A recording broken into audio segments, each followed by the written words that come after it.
मैंने किस तरह से कम पढ़ाई करके भी 5th स्टैंडर्ड से 12th तक एवरेज 80% बनाई, किस तरह से मैं चीजों को याद करता था, क्या मेरी टेक्निक्स थी।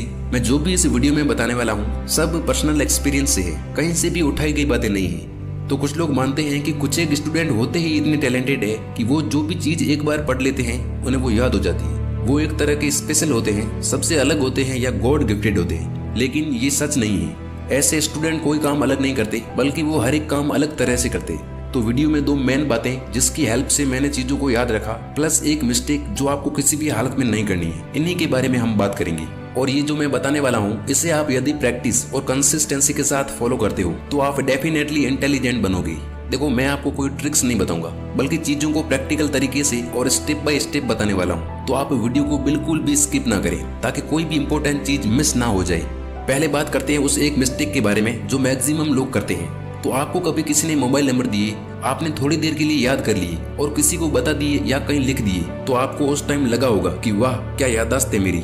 लेकिन 1-2 दिन बाद क्या आपको वो नंबर याद थे? बहुत मुश्किल। लेकिन फिर भी यही गलती मैक्सिमम स्टूडेंट करते हैं पढ़ाई के वक्त। मैं भी करता था बाय द वे। ये गलती है खुद को मूर्ख बनाना। स्टूडेंट्स क्या करते हैं कि पहले वो देख देख के पढ़ते हैं, फिर नोटबुक बंद करके बिना देखे उसे बार बार वापस बोलते हैं और फिर से पढ़ के इस तरह करते रहते हैं। लेकिन इसे याद करना नहीं बल्कि रट्टा मारना कहते हैं। ऐसा करने से आपको उस वक्त तो लगता है कि मुझे याद हो गया है, बट वो इन्फॉर्मेशन उस वक्त हमारे शॉर्ट टर्म मेमोरी में स्टोर होती है, जो कि कुछ टाइम बाद हम भूलना शुरू हो जाते हैं। तो आप ये गलती बिल्कुल ना करें। अब हम बात करते हैं उन 2 चीजों के बारे में जिन्हें आपको फॉलो करना है। नंबर 1, जब हम नोटबुक या नोट्स खोल के उसमें लिखे वर्ड्स को देखना शुरू करते हैं तो उस वक्त तो हमें लगता है कि मैं पढ़ रहा हूँ, लेकिन वो शब्द पूरी तरह से हमारे दिमाग को नहीं दिखती। क्या मतलब इसका? यानी उस वक्त उन शब्दों को सिर्फ आप देखते हो, आपकी आंखें देखती है, आपका दिमाग नहीं देख पाता।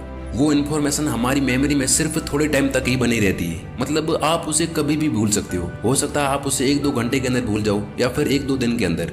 तो अब ऐसा क्या करें कि जो टॉपिक या इन्फॉर्मेशन हमने पढ़ी है वो ज्यादा टाइम तक टिकी रहे हमारे माइंड में। तो इसके लिए आपको एक स्टेप आगे चलना होगा। आप सबसे पहले कुछ देर तक पूरे ध्यान से किसी टॉपिक या पैराग्राफ को पढ़ें। उस टाइम आपको इस बात का स्ट्रेस नहीं लेना है कि कुछ याद है या नहीं। आधा घंटा, 1 घंटा या जितना भी आपकी कैपेसिटी है उतनी देर पढ़ लें। फिर आपने जो पढ़ा है उसे दोबारा पढ़ते हुए साथ में कठिन और इम्पोर्टेंट चीजों को शॉर्ट में लिखते हुए चलें। शॉर्ट नोट्स बनाते रहें। देखो, उसमें टाइम थोड़ा सा एक्स्ट्रा लगता है, लेकिन बाद में ये चीजें बहुत बहुत ज्यादा फायदा देगी आपको। कैसे, वो मैं बताता हूँ आपको आगे।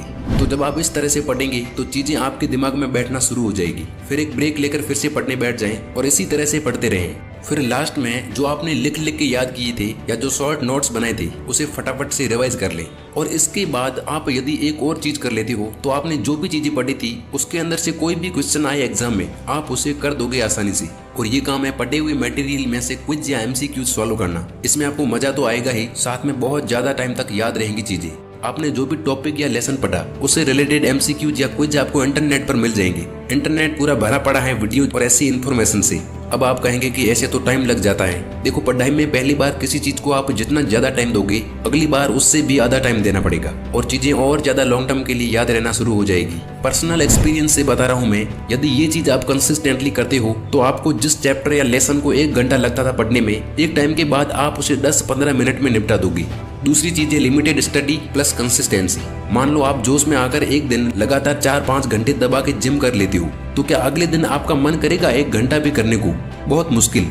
तो कुछ लोग बोलते हैं ना कि ज्यादा नंबर लाने हैं तो ज्यादा पढ़ो, 10-10 घंटे पढ़ के फाड़ के रख दो।